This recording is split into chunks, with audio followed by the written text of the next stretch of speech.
Hello මචන්ලා කොහොමද ඉතින්? ඔයගොල්ලෝ හොඳින් ඇති කියලා හිතනවා. ඉතින් මට මේ සතියේ මොන වගේ දේවල් දුන්නේ කියලා පෙන්නන්න මේ විදිහට දෙවෙනි vlog එකකින් හිතුවා.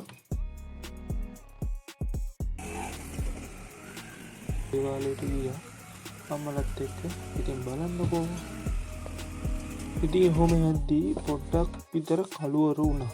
ඉතින් අතරමැද්දේ අම්මලට පොඩි බඩු වගේක් ගන්න තිබ්බා. ඒකින්ද නැවතුවා ඉතින්. පොඩ්ඩක් එනම් බලලා ඉන්නකෝ.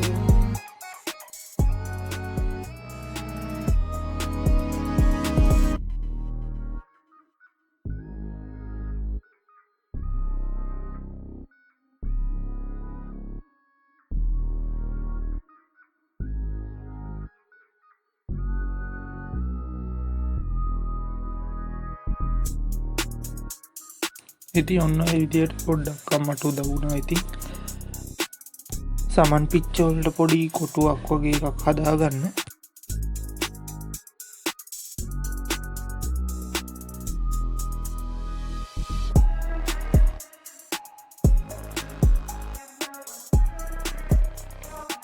ඉතින් මෙන්න මේ විදිහට අපේ ලස්සන ඩේලිය වර්ගයක් හැදියා තිබ්බ වත්තේ. ඉතින් ඒකත් ඕගොල්ලන්ට පෙන්නන්න හිතුවා.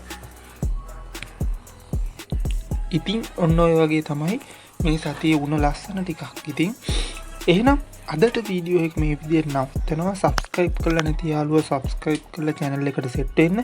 එහෙනම් අදට ගිහින් එන්නම්. බයි බයි.